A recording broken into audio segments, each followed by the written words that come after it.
Merci à vous. Venez les amis, je vous salue, je vous dis bonjour. Soyez bénis, entrez, likez, partagez. Entrez, partagez. Bienvenue à tous sur l'école gratuite de la foi. Notre programme du samedi 19h, heure de Paris, est arrivé. L'heure est là et bien le bonjour à tout le monde, que ce soit ceux de La Réunion, de la Martinique, de Bruxelles, de Kinshasa, que ce soit ceux du Canada, des États-Unis et d'ailleurs. Que Dieu vous bénisse, soyez les bienvenus. Partagez, likez, partagez vraiment. On a de très très belles choses à voir encore ensemble aujourd'hui par la grâce de Dieu. N'oubliez pas d'aller sur Franck Cana TV. Beaucoup d'enseignements. Il n'est jamais trop tard pour se procurer une Bible, de quoi prendre note et un stylo. Beaucoup d'enseignements là-bas. Ça fera du bien à tout un chacun. Ça va vous permettre d'apprendre beaucoup de choses et en les mettant en pratique, vous allez voir la vie changer après avoir écouté attentivement, fait l'effort de comprendre et mis en pratique la parole de Dieu. La vie va changer. Et n'oubliez pas aussi que je suis joignable sur Instagram. Vous pouvez suivre des choses sur Instagram, sur TikTok bien évidemment et aussi sur Facebook. Il y a ma page là-bas, vous avez nos coordonnées, téléphone et mail. Que Dieu vous bénisse. Nous avons un enseignement très très important aujourd'hui intitulé L'Égypte est aussi une femme enceinte. Pourquoi? Parce que il faut qu'on se dise la vérité, bien-aimé. Et avant qu'on se dise la vérité, il n'est jamais trop tard. Invite, partage, invite, fais venir les retardataires et on va avancer. Alors, pour tout se dire, si on ne veut pas se mentir, nous-mêmes nous sommes venus de là. La plupart des enfants de Dieu, des chrétiens, ne manifestent pas la présence de Dieu dans leur vie en réalité. Parce que là où il y a Dieu, il doit y avoir des résultats, du résultat, et la vie doit changer et elle doit aller de l'avant. Malheureusement, chez la plupart des croyants, il n'en est pas ainsi. Et en général, les vies sont à l'opposé du modèle biblique. L'une des raisons est la suivante. Dans le modèle biblique, selon la volonté de Dieu, chaque génération reçoit de la part du Seigneur une révélation fraîche pour aborder les temps difficiles de son époque avec beaucoup de facilité et d'aisance. Raison pour laquelle vous remarquerez que le travail que Noé a fait n'a rien à voir avec le travail d'Abraham. Le travail effectué par Abraham n'a rien à voir avec celui effectué par Isaac. Celui fait par Jacob n'a rien à voir avec celui de son père Isaac. Le job fait par Salomon n'a rien à voir avec celui fait par son père David. Ce que Samson a fait n'a rien à voir avec le job de Daniel, rien à voir avec le job de Josué. Bref, chaque génération doit fournir sa feuille de travail, doit produire des résultats, doit permettre à la génération de mieux vivre que la génération précédente. Mais dans notre galaxie chrétienne, on assiste à quoi? Les apprentissages, les enseignements. Depuis les années fin années 70, début années 80, jusqu'à ce jour, sont pratiquement les mêmes thématiques sur le mariage, sur la santé, sur les enfants, sur le couple, dans les églises, un peu partout, les mêmes messages, les mêmes contenus, les mêmes manières de prière. Et bien, cette manière de faire ne peut pas donner du résultat parce que chaque génération doit faire des recherches pour aller trouver ses propres résultats et les mettre en application pour que la vie soit plus simple. Les chrétiens souffrent aujourd'hui du fait de l'ignorance, du fait que on se complaît dans les travaux des autres, dans des prières, des enseignements qui relèvent des années 70. Ce n'est pas le modèle biblique. Selon le Seigneur, à chaque génération, Dieu va donner une révélation qu'il n'avait pas donnée à la génération précédente. Donc, à charge pour nous, chrétiens du siècle présent, de la génération présente, d'aller rechercher ce que Dieu n'avait pas révélé aux anciens. Nous, la vie ne pourra jamais changer avec le travail des anciens. Non, jamais.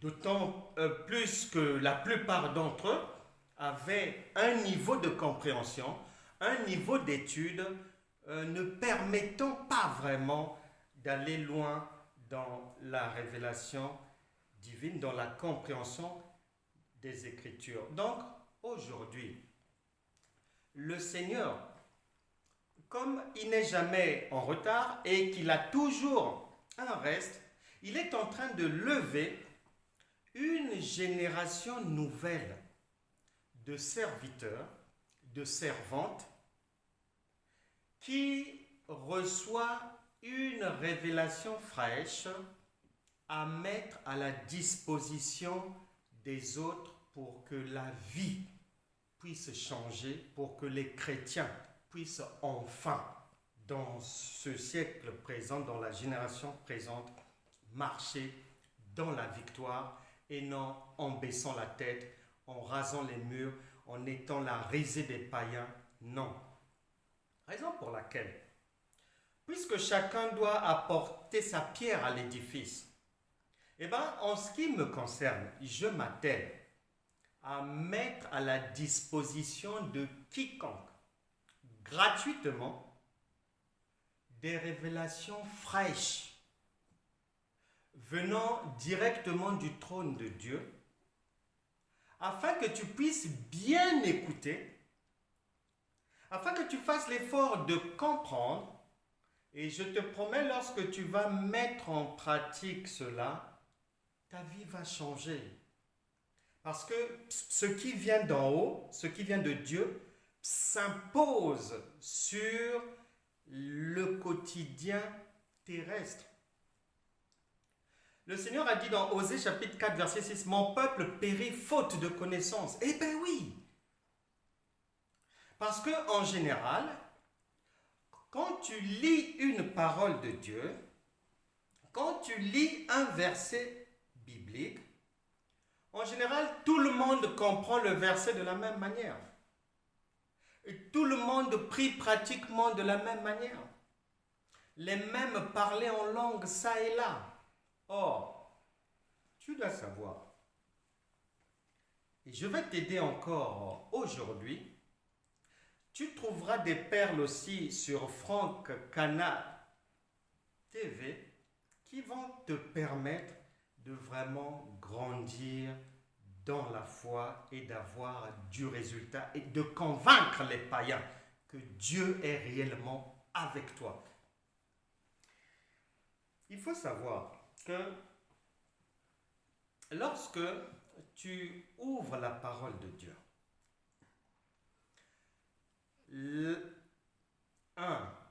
tu ne dois jamais oublier dans ton cerveau que Dieu est esprit. Il n'est pas un homme.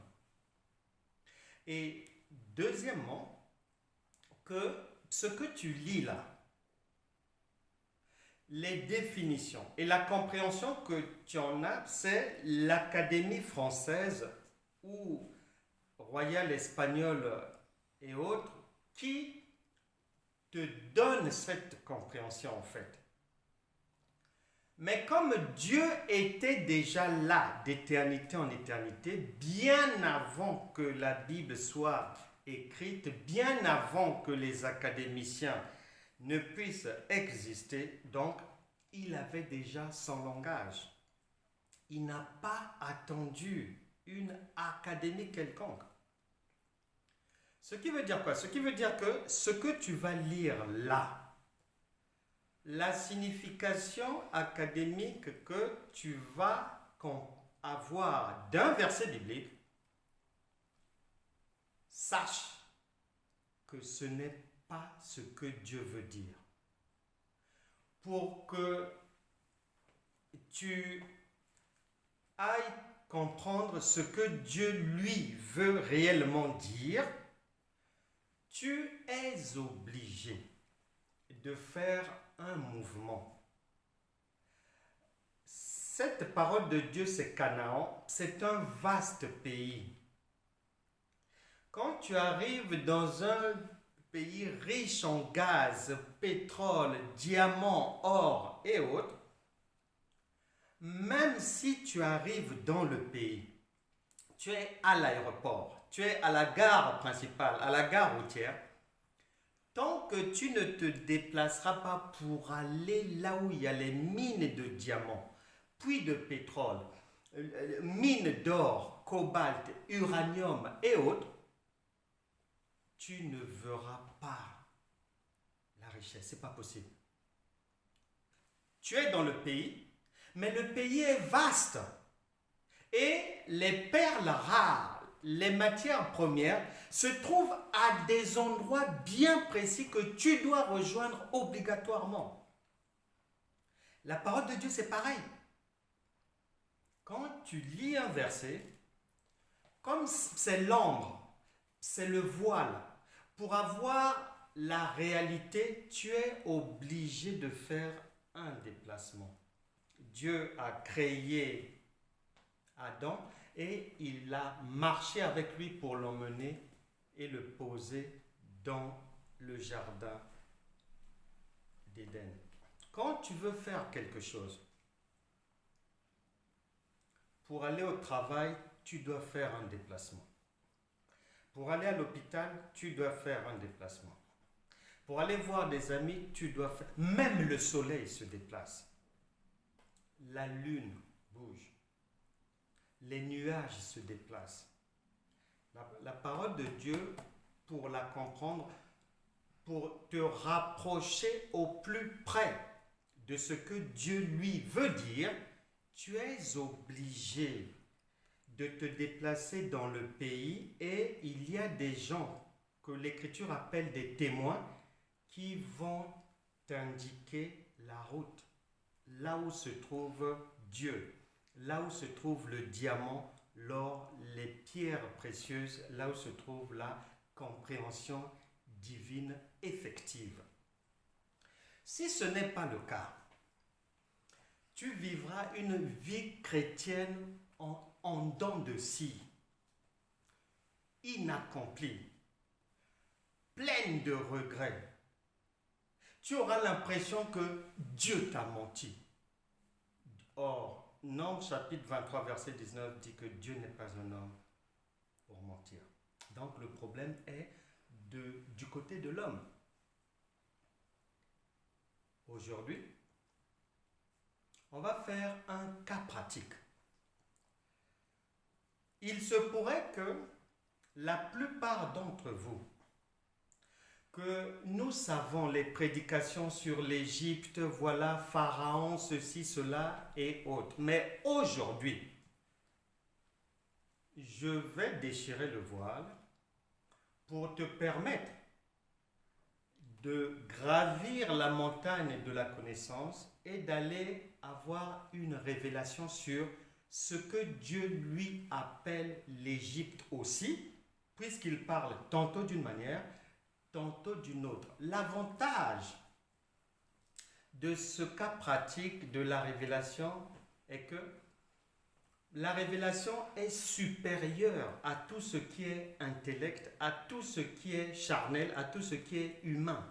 Une fois que tu as la compréhension révélée, lorsque tu vas venir appliquer la révélation dans ta vie de tous les jours, dans ton quotidien, eh bien, les miracles vont se fabriquer d'eux-mêmes dans ta vie parce que tu es sur la même longueur d'onde que le divin. Le ciel se met à ton service, les anges sont à ta disposition à ce moment-là. Et sans plus tarder, rentrons donc dans notre cas pratique. Prête attention, invite, partage. Nous allons dans un enseignement avec l'objectif d'y extraire comme du diamant de l'or une fois que l'on a trouvé là où se trouvent les perles rares à chaque fois, un enseignement intitulé l'Égypte est aussi une femme enceinte. L'Égypte est aussi une femme enceinte. Où est l'autre marqueur? L'Égypte est aussi une femme enceinte. Pour commencer, tu dois savoir ceci. En Ésaïe chapitre 33, verset 22, Dieu, il est dit que c'est Dieu qui a eu l'idée et il a établi la loi. Cette loi-là va faire que Dieu va être en même temps celui qui fait la loi, et quand tu vas désobéir à la loi, il prend le vêtement du juge pour te juger, et une fois que tu as commis un péché, tu as commis une erreur, une infamie, et que tu tombes sous le coup du jugement, à ce moment-là, tu as la possibilité de faire appel à lui encore, puisque il est en même temps législateur, juge et sauveur. Et un jour, il fait une alliance avec Abraham. Genèse chapitre 15, versets 13 à 14. Et il informe Abraham qu'il a un projet. Mais ce projet-là, comme toute chose que l'on veut emmener à la vie, comme toute grossesse, va commencer par des nausées, des douleurs, des gémissements, des choses qui font mal. Il lui dit, ta descendance sera en esclavage pendant 400 ans. Cela va arriver plus tard. La prophétie va s'accomplir. Le point de départ de la réalisation, de la matérialisation de la prophétie, mais débute en Genèse chapitre 37. Joseph est vendu par ses frères en esclavage. Or, humainement, tu te plains peut-être qu'on ne t'aime pas dans la famille, que ta maman t'avait chassé, que tu n'es pas aimé, que les autres ne t'aiment pas. Tu es peut-être en froid avec un frère, avec une sœur.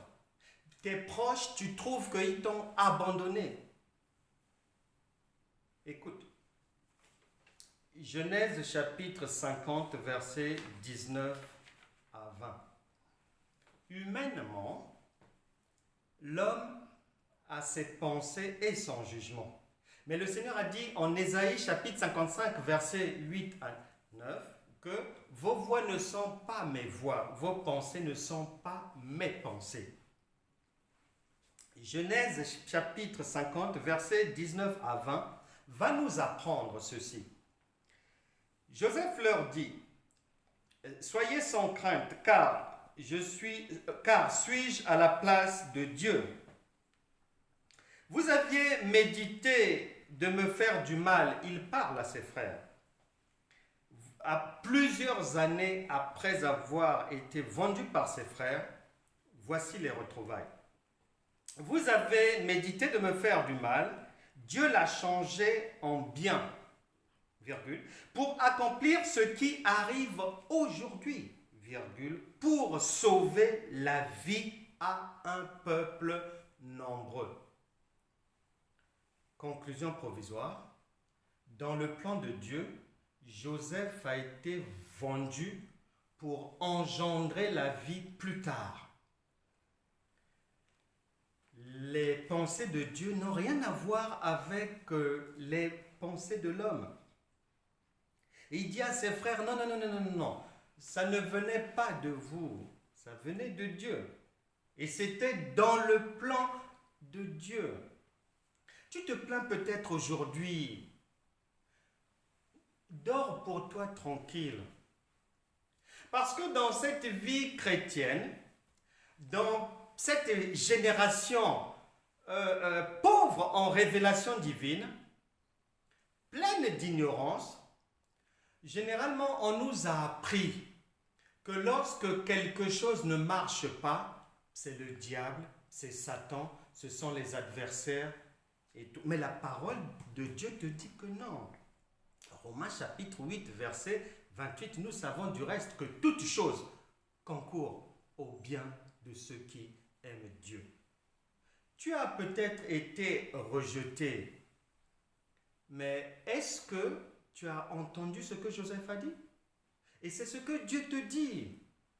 C'est dans le plan de Dieu. Et le plan de Dieu, c'est comme quand on veut donner la vie, ça commence toujours par des difficultés. Il n'y a rien d'étonnant, on le sait maintenant. Et donc Joseph rassure ses frères.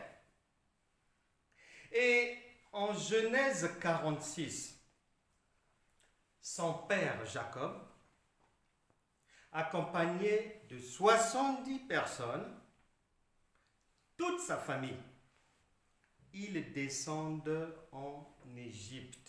Tu liras ça attentivement en Genèse 46. Ils descendent en Égypte, 70 personnes. Prenons Jacob. Dans le plan de Dieu,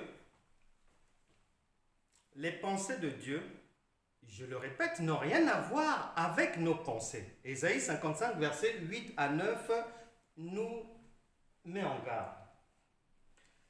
Jacob, dans le plan de Dieu, et ce que je vais résumer là, plusieurs écritures viennent confirmer le résumé que je vais faire de la signification de Jacob et de la signification de l'Égypte. Si on va dans ces écritures, une à une, ça va nous prendre beaucoup de temps. Allons à l'essentiel. L'Écriture atteste. Tout le monde sait que l'Égypte, vous le savez déjà, on l'appelle aussi le monde.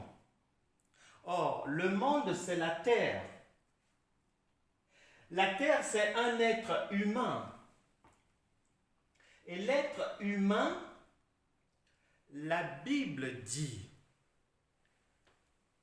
dans la parole de Dieu, à chaque fois qu'un enfant d'Israël part en Égypte, il y a toujours l'expression descendre en Égypte. Ce qui veut dire l'Égypte se trouve en bas. Or, l'Égypte est un être humain qui descend en Égypte. Comme c'est un être humain, la personne entre l'homme et la femme qui a une partie basse, c'est la femme. Donc, l'Égypte, dans la pensée divine, est aussi une femme. Jacob, lui, c'est un homme. Jacob, c'est le père. D'ailleurs, c'est le père de Joseph. Or, Joseph a dit à ses frères qu'il avait été envoyé là-bas pour plus tard leur donner la vie. Mais leur donner la vie, à leur tête, lorsqu'ils rentrent en Égypte, comme c'est pour donner la vie, Jacob est un homme. Entre l'homme et la femme, il n'y a que l'homme qui peut donner la vie, qui porte des spermatozoïdes. Donc, c'est pour ça que Jacob, qui est porteur dans la révélation, qui est le seul entre Jacob et l'Égypte à avoir les spermatozoïdes, les 70 personnes, c'est lui qui va se retrouver en Égypte. Il entre en Égypte. L'Égypte, comme c'est une femme, il entre avec ses spermatozoïdes chez la femme. Il faut se souvenir aussi, l'Écriture nous apprend que Joseph a dit à ses frères que c'était pour donner la vie. Or, à cette époque-là, il y a la famine. La famine, c'est la mort. La famine, c'est le contraire de la vie.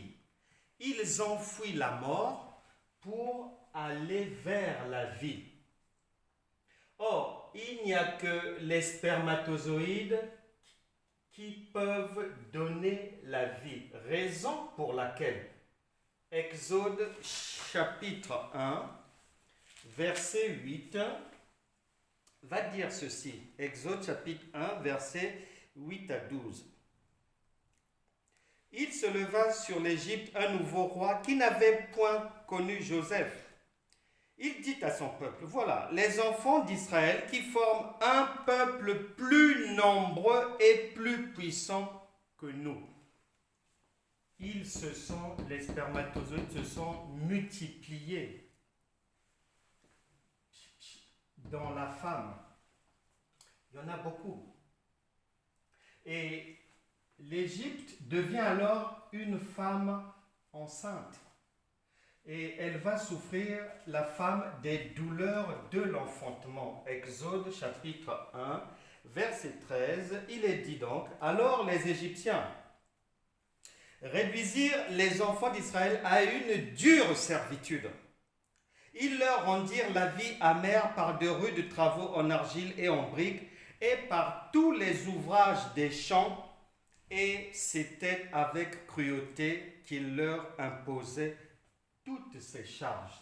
C'est ce que le Seigneur considère comme étant les douleurs de l'enfantement.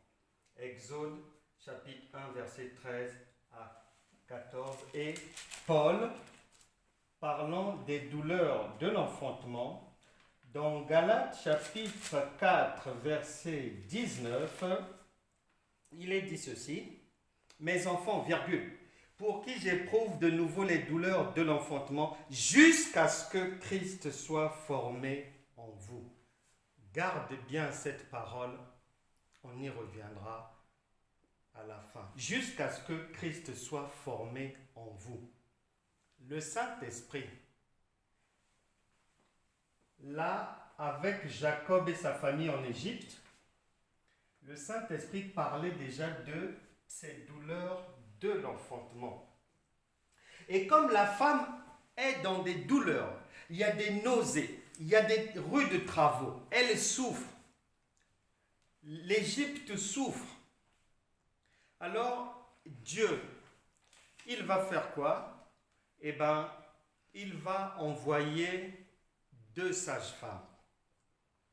Dans la réalité, les sages-femmes, humainement, s'appellent Shifra et Pua.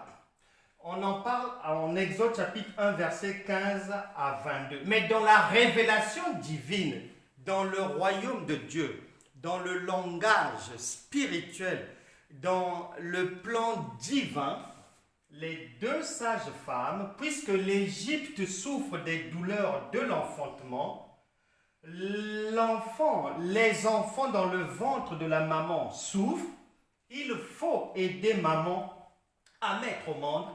Le Seigneur envoie Moïse et Aaron. L'écriture Exode chapitre 3, verset 30 et l'écriture Exode chapitre 4, verset 14 vont venir nous confirmer que Dieu a envoyé les 2 sages-femmes spirituelles qui sont Moïse et Aaron. Lorsque Moïse et Aaron arrivent là-bas, eh bien, la femme souffre toujours. Elle souffre. Les sages-femmes essaient de tout faire. Ça souffre toujours.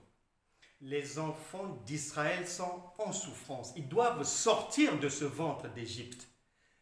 Rien à faire.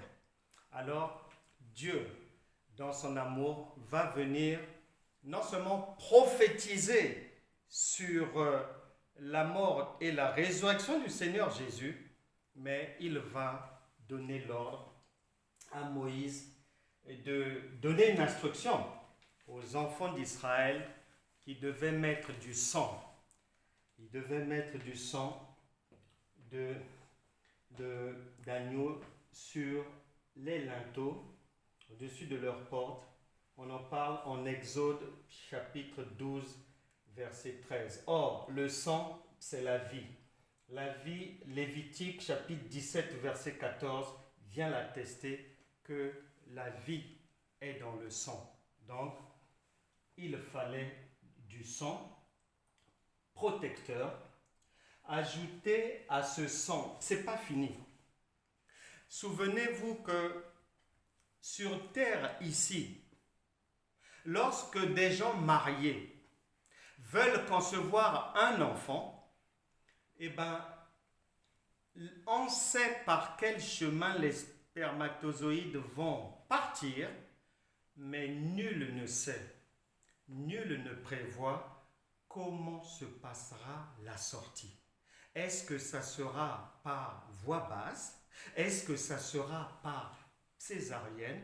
Jacob, lui, connaissait le chemin. Jacob, qui représente avec toute sa famille les spermatozoïdes, connaissait le chemin par lequel ils sont allés en Égypte.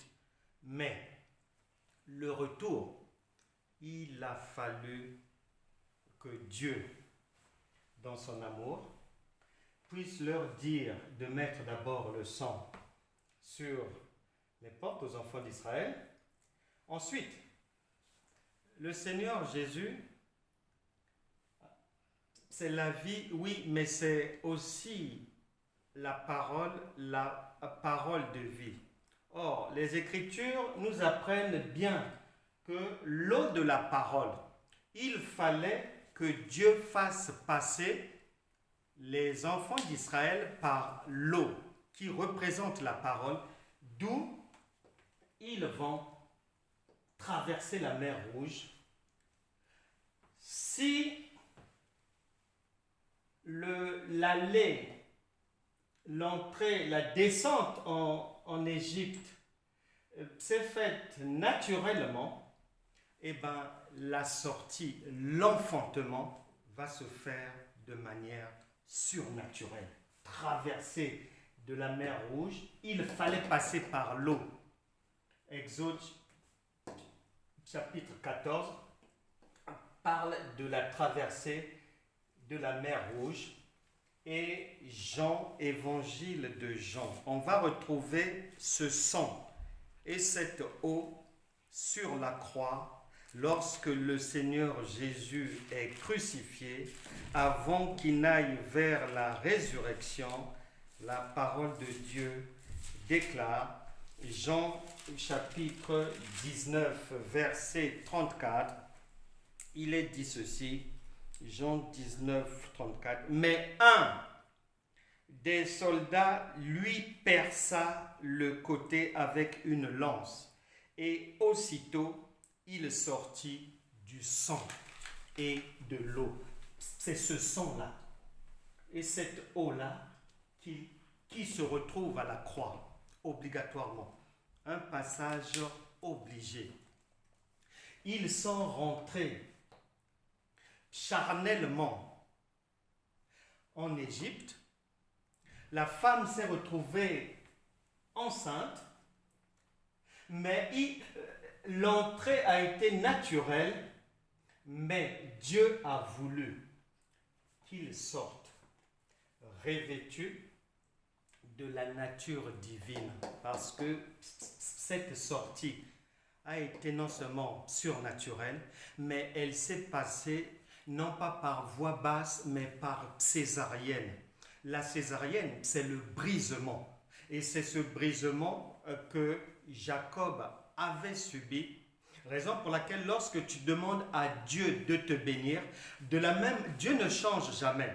Hébreux chapitre 13, verset 8 dit que Jésus-Christ est le même hier, aujourd'hui et éternellement. Quand Jacob a demandé à Dieu de le bénir, le Seigneur lui a brisé la hanche. Le brisement, c'est forcer quelqu'un à se dépouiller de la colère, du mensonge, du vol, de l'escroquerie, de l'impudicité, de la pornographie, de toutes ces choses. Le dépouillement. Où en es-tu avec ça? Parce que les enfants d'Israël, là, cette femme-là va nous donner naissance et le peuple d'Israël va sortir par césarienne d'Égypte après beaucoup de douleurs de l'enfantement.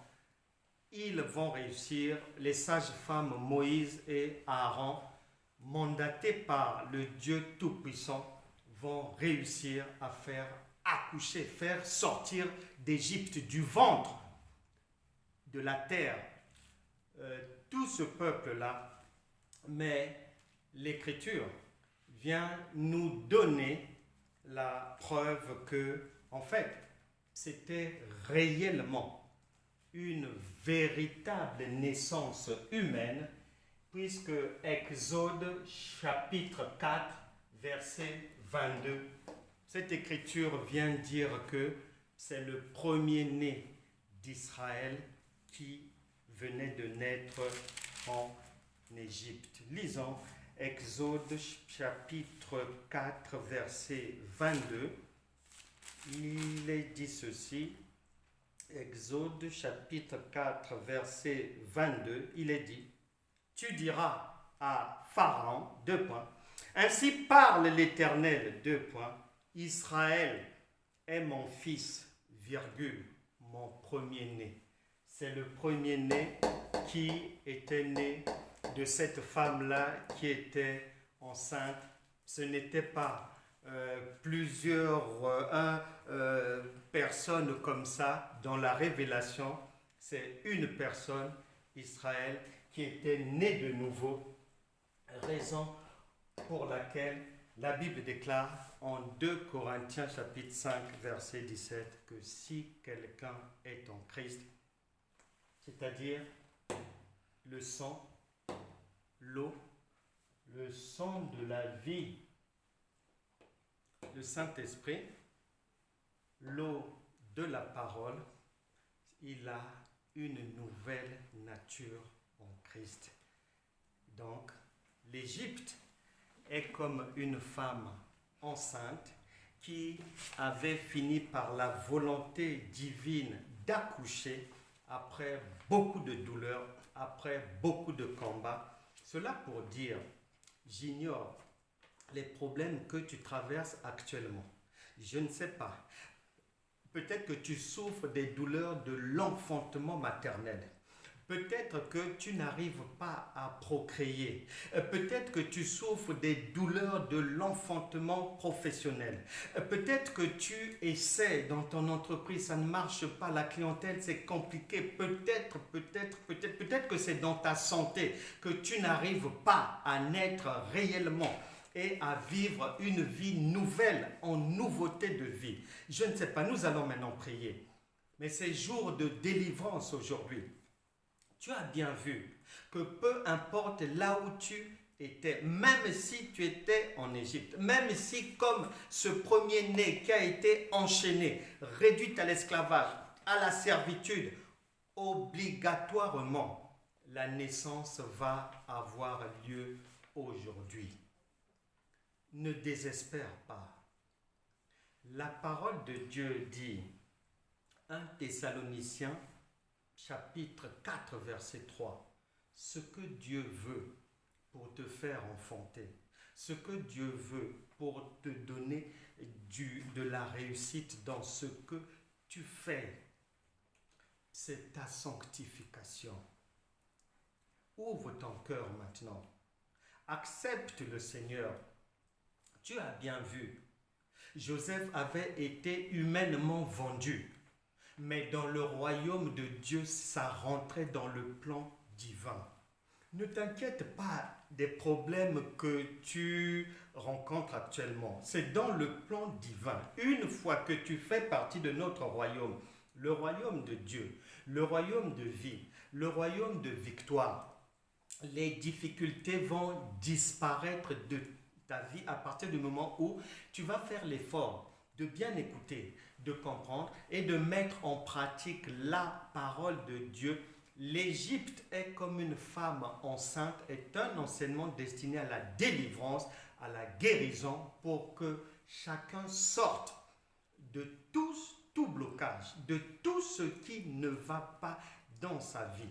L'enseignement avait, entre autres, pour objectif aussi de te donner de nouvelles connaissances, une nouvelle révélation, afin d'aller mieux comprendre la révélation divine, ce que Dieu dit, le langage de Dieu, avant de sortir de la prison, avant de sortir du ventre de la baleine. Peut-être que tu es dans le ventre d'une baleine comme Jonas.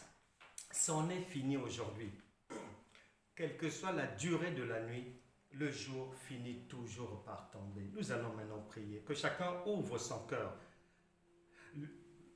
Le Seigneur ne cherche pas à savoir si ça sera un accouchement par voie basse ou par césarienne. Là n'est plus notre problème. Ce que nous voulons, c'est la naissance du premier-né. C'est que tu sois vraiment cette personne que Dieu a voulu que tu sois, que tu puisses pratiquer, faire, obtenir tout ce que le royaume de Dieu a déjà préparé pour toi.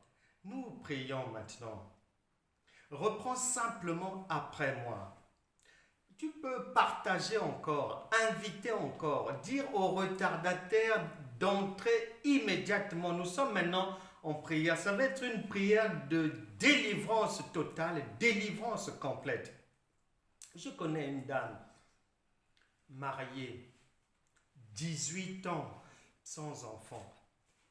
Mais en écoutant, en faisant confiance à Dieu, elle a fini par mettre au monde. Mais pourquoi pas toi? Je peux te parler d'accouchement financier. Je peux te parler d'accouchement dans le domaine administratif.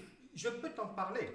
Je peux te parler de délivrance dans le domaine de la santé. Je peux t'en parler. Allons à l'essentiel aujourd'hui. Nous aurons tout le temps pour que je te raconte beaucoup de choses que Dieu a fait et continue à faire, que ce soit dans ma vie ou dans la vie de beaucoup de gens. Nous prions maintenant. Reprends simplement après moi. Seigneur Jésus-Christ, tu as dit dans ta parole que ce que tu veux de moi, c'est que je vive dans la sanctification. Pardonne-moi tous mes péchés. Aie pitié de moi. J'ai écouté ta parole. J'ai compris ton amour. Et je sais maintenant que les ténèbres ne devaient pas régner à toujours. Tu as dit en Ésaïe chapitre 28, verset 23, que les ténèbres ne régneront pas toujours. Seigneur, par ton amour, je sais que toutes les mauvaises choses vont disparaître. Viens dans ma vie. Je t'accepte maintenant comme mon Seigneur et Sauveur. Et fais-moi du bien maintenant. Ouvre ce ventre qui me retenait afin que je vive une vie éternelle, pleine de succès, vie abondante en ta compagnie. Au nom de Jésus. Amen. Nous allons maintenant prier. Parce que pour accoucher de quelque chose, pour donner la vie, selon la volonté de Dieu, il faut bien souvent être marié. Tu cherches peut-être le mariage. Tu étais peut-être marié, ça a foiré. Et tu es peut-être dans un célibat dont tu ne comptes plus les années. Mais ça s'arrête aujourd'hui. Tu dois naître au monde. Tu dois accoucher. Tu dois accomplir les objectifs de Dieu pour ta vie. Nous prions maintenant pour toutes ces personnes qui ont du mal à entrer dans un ménage, qui ont du mal à conserver un ménage et qui veulent vivre désormais une vie maritale propre, sans divorce. Nous prions, Seigneur, je te recommande tout ce peuple. Saint-Esprit, tu n'es pas un homme pour mentir. Tu as donné la vie au premier-né, au nom puissant de Jésus. Que toute personne ici présente au son de ma voix, qui cherche à se marier, reçoit maintenant ce mariage. Je brise tout joug du célibat chronique. Je brise toute chaîne des divorces à répétition au nom puissant de Jésus. Que toutes choses deviennent nouvelles maintenant dans vos vies. Amen. Une fois qu'on rentre en ménage, il faut bien mettre au monde. Et beaucoup de femmes, comme cette femme qui a mis au monde après 18 ans, beaucoup ont du mal à enfanter. Il y a des hommes aussi qui souffrent du problème de l'impuissance. Nous prions maintenant pour la procréation au nom de Jésus.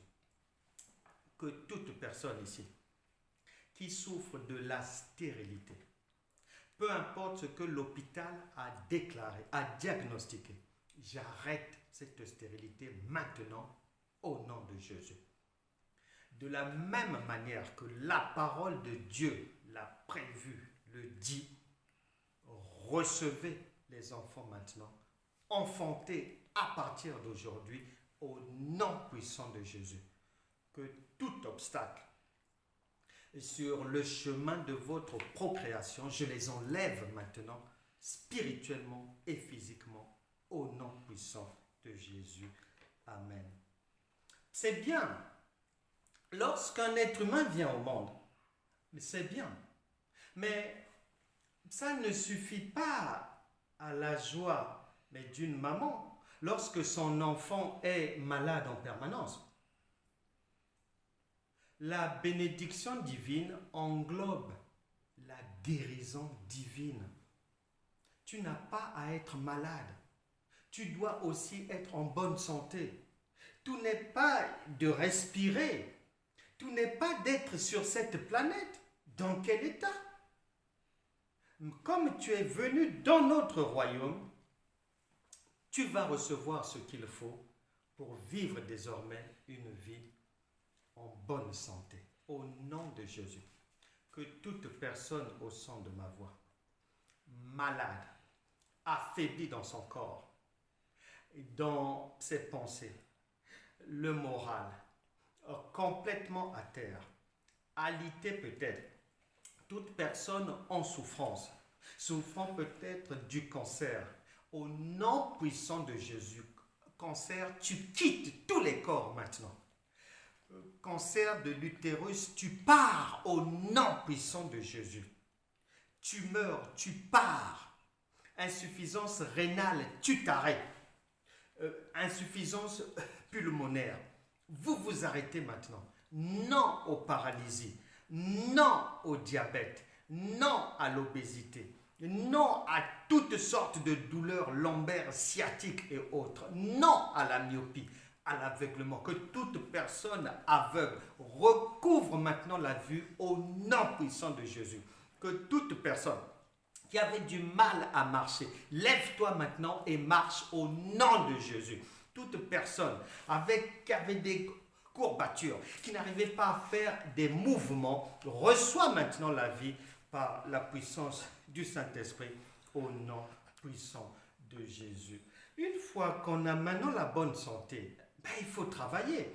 Pour travailler, d'autres ont des rendez-vous, des entretiens, des difficultés administratives, on demande des documents. Peut-être que tu as trouvé du travail, mais tu n'as pas le permis de conduire pour aller là-bas. Nous allons prier pour que toute situation administrative soit maintenant réglée aujourd'hui, au nom de Jésus. Que toute personne ici, en attente d'un document, toute personne ici, et qui ne peut pas faire quelque chose parce qu'il manque un papier, reçoit ce papier par la foi maintenant au nom de Jésus. Que les examens soient réussis, que tout rendez-vous à la préfecture à partir d'aujourd'hui se solde par un avis favorable. Doigt de Dieu, signe les avis favorables, signe les autorisations, que même ceux qui n'y avaient pas droit, au nom de Jésus, recevez les avis favorables, recevez les bonnes choses, recevez vos documents, vos autorisations, au nom puissant de Jésus. Amen. Et après, maintenant, c'est le travail. Quand on a les documents en bonne et due forme, il faut maintenant travailler. Nous prions maintenant pour le travail au nom de Jésus. Que toute personne qui veut travailler maintenant, ange de l'Éternel, la Bible déclare que les anges sont au service des enfants de Dieu, de ceux qui ont bénéficié du salut au nom de Jésus.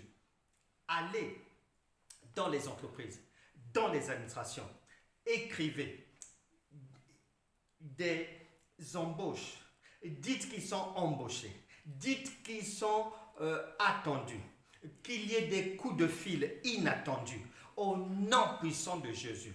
Que même là où on avait dit non, que l'on rappelle pour rattraper cela et dire oui, reçois maintenant la réussite, le recrutement, sois recruté. Que ceux qui attendent des promotions, recevez les promotions par la foi au nom puissant de Jésus.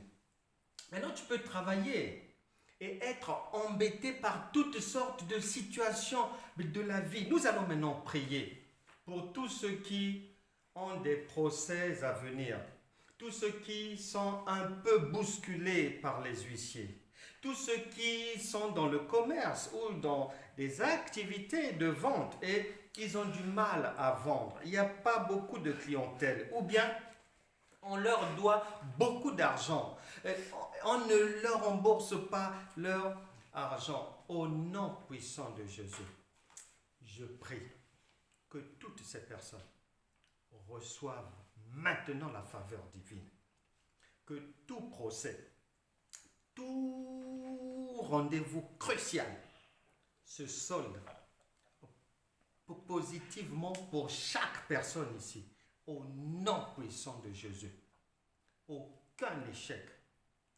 J'arrête le vent des huissiers. Doigt de Dieu, main divine, rembourse les dettes. Seigneur, touche les cœurs à rembourser aussi les personnes qui doivent au nom puissant de Jésus. Amen. Enfin, si quelqu'un a la bonne santé, des documents en bonne et due forme, le travail, si la personne marche bien dans la rue la journée, mais la nuit, elle ne peut pas dormir, il manque quelque chose. Le Seigneur a dit, demandez afin que votre joie soit parfaite. Nous prions maintenant pour que les nuits deviennent paisibles. Les nuits deviennent douces. Je pense à cette femme. J'étais allé dans une église il y a plusieurs années de cela, à Bruxelles. Et quand je parlais avec elle, elle me dira que ça faisait 20 ans qu'elle ne pouvait pas dormir la nuit.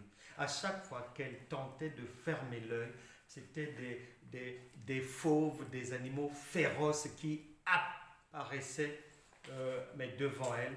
Et ça faisait 20 ans que ça dure. Nous allons prier pour que chacun puisse enfin dormir. Au nom de Jésus, je réprime toute présence anormale dans la vie d'une personne. Mari de nuit, femme de nuit, vous partez au nom puissant de Jésus. Que tout esprit démoniaque qui oppresse une personne, de nuit comme de jour, tu pars maintenant au nom puissant de Jésus. Que tout bruit dans le sommeil, dérangeant, vous partez au nom de Jésus. Je dis non au sommeil écourté. Je dis non au cauchemar. Je dis non au réveil difficile parce que la nuit a été difficile. Je vous arrête aujourd'hui au nom puissant de Jésus. Que chacun reçoive la paix, la joie du Seigneur. Que chacun reçoive le repos de Dieu. Que la parole de Dieu que tu as entendue te fasse du bien. Qu'elle continue à te faire du bien.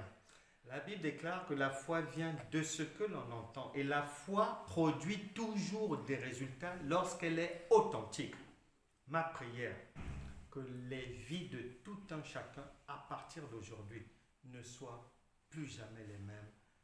Amen. Amen. Amen. Les amis, n'oubliez pas d'aller sur Franck Cana TV. Il y a beaucoup d'enseignements, beaucoup de belles choses. Il n'est jamais trop tard. L'école gratuite de la foi, elle est permanente. Chacun là, même à domicile. Donc, profitez-en et partagez aussi. Faites voir cela à d'autres, que chacun soit secouru par le Seigneur. Nous nous retrouverons demain à 9h pour notre culte habituel. N'oubliez pas d'aller sur Franck Cana TV. Samedi prochain, nous aurons toujours notre grand format à 19h et dans la semaine, nous avons notre rendez-vous avec la jeunesse le mercredi à 13h et on aura aussi un autre rendez-vous, je pense, entre jeudi ou vendredi. Pour tout le monde encore, on verra ça. Quoi qu'il en soit, le Seigneur est avec vous. Soyez bénis. Nous vous aimons.